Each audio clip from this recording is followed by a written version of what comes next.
Hello दोस्तों, आज हम बात करेंगे ये खुजली यानी प्लूराइटिस की प्रॉब्लम होती क्या है, इस पर एक ओवरव्यू करेंगे।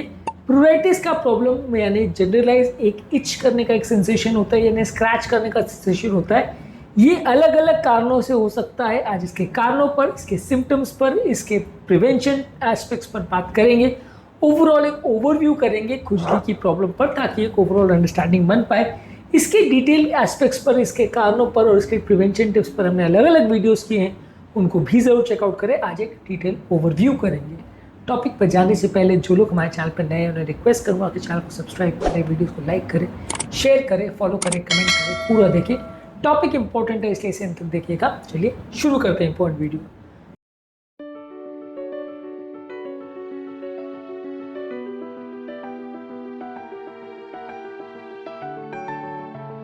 सबसे पहला कुछ कारणों पर बात करेंगे जिससे खुजली हो सकती है। कुछ स्किन की ऐसी बीमारी है जैसे एक्जिमा।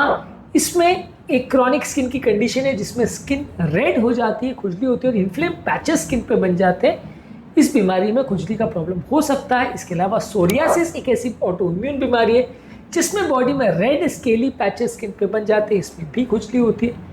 कॉन्टैक्ट डर्मेटाइटिस एक ऐसी प्रॉब्लम है जिसमें कोई पर्टिकुलर चीज़ से बॉडी कॉन्टैक्ट में अगर आती है तो उससे एलर्जिक रिएक्शन ट्रिगर होता है और खुजली होती है। ड्राई स्किन यानी ज़ीरोसिस एक ऐसी कंडीशन है जहाँ ड्राई क्लाइमेट्स में स्किन में बहुत ज़्यादा खुजली होती है। इसके अलावा अर्टिकेरिया ऐसी कंडीशन है जहाँ पे स्किन कई बार रेड हो जाती है एलर्जिक रिएक्शन की वजह से, जिससे बॉडी में खुजली होती है। कुछ बॉडी की बीमारियाँ ऐसी है जिसमें खुजली हो सकती है, जैसे लिवर की बीमारियाँ है। लिवर में हेपेटाइटिस या सिरोसिस की प्रॉब्लम हो तो बाइल सॉल्ट के एक्यूमुलेशन की वजह से खुजली हो सकती है।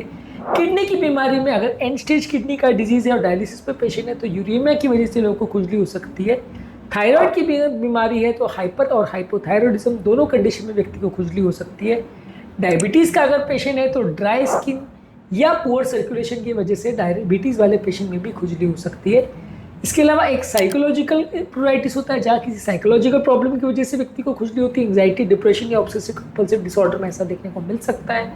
इसके अलावा एक न्यूरोपैथिक इच है जहाँ पे मल्टीपल स्क्लेरोसिस, शिंगल्स और डायबिटीज़ के पेशेंट में न्यूरोपैथिक यानी नर्व्स के इन्वॉल्वमेंट की वजह से खुजली होती है। इसके अलावा बॉडी के अंदर मौजूद कुछ पैरासाइट्स की वजह से, जैसे कि अगर कोई खुजली करने वाले लाइस या जुए हैं या स्केबीज करने वाले माइट्स है तो खुजली हो सकती है। फंगल इन्फेक्शन में खुजली हो सकती है। वायरल इन्फेक्शन जैसे चिकन पॉक्स और शिंगल्स में खुजली हो सकती है। कुछ मेडिकेशन के साइड इफेक्ट्स जैसे ओपियोइड्स, एंटीबायोटिक्स और एंटी फंगल्स के साइड इफेक्ट्स से खुजली हो सकती है। कुछ एलर्जिक रिएक्शन जैसे ड्रग एलर्जी हो या फूड एलर्जी हो तो खुजली हो सकती है। कुछ एनवायरमेंटल प्रॉब्लम जैसे एक्सट्रीम टेम्परेचर्स का बॉडी का अगर एक्सपोजर हो तो खुजली हो सकती है। कुछ इरिटेंट फैब्रिक्स का, सोप का, डिटर्जेंट या केमिकल्स का बॉडी को एक्सपोजर हो तो खुजली हो सकती है। तो ये तो सारे हुए खुजली के कारण। अब बात करते हैं इसके लक्षणों पर। ज़्यादातर इस तरह के पेशेंट में स्किन रेड हो जाती है, इन्फ्लेम्ड हो जाती है, वहाँ पर रैशेज हो जाते हैं, लेजन्स हो जाते हैं, बम्प्स या ब्लिस्टर्स हो जाते हैं। स्किन ड्राई और स्केली हो जाती है, ज़्यादातर एक्जिमा, सोरियासिस में ऐसा देखने को मिलता है।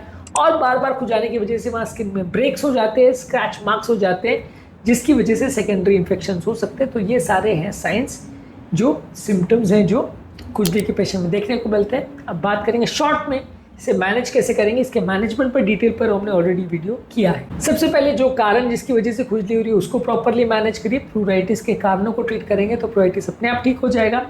इसके अलावा अगर स्किन ड्राई है तो मॉइस्चराइजर का प्रयोग करिए।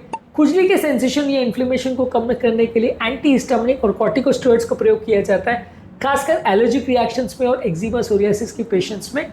इसके अलावा आप टैबलेट्स दे सकते हैं स्किन क्रीम के अलावा, जो एंटी हिस्टामिनिक्स के और इम्यूनोसप्रेसिव ड्रग्स की वजह से हो सकते हैं, या स्टीरॉइड्स के टैबलेट दे सकते हैं। ये भी बॉडी की इम्यूनिटी को कम करते हैं, एलर्जिक रिएक्शंस को कंट्रोल करते हैं, इससे भी खुजली कम होती है।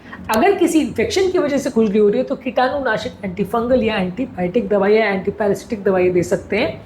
इसके अलावा आपको लाइफस्टाइल चेंजेस में कोशिश ये करनी कि जो फूड प्रोडक्ट्स या फैब्रिक्स या एनवायरमेंटल प्रोडक्ट्स की वजह से खुजली हो रही है उसको अवॉइड करिए।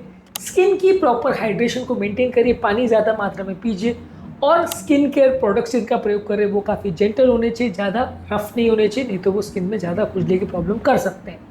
प्लूराइटिस यानी खुजली की प्रॉब्लम से बचने के लिए, मैनेज करने के लिए क्या क्या चीज़ें कर सकते हैं उस पर ऑलरेडी हमने काफ़ी वीडियोज़ किए, इनको ज़रूर चेकआउट करें। टॉपिक एंड करने से पहले जो लोग हमारे चैनल पर नए, उन्हें रिक्वेस्ट करूँगा कि चैनल को सब्सक्राइब करें, वीडियोस को लाइक करें, शेयर करें, फॉलो करें, कमेंट करें पूरा।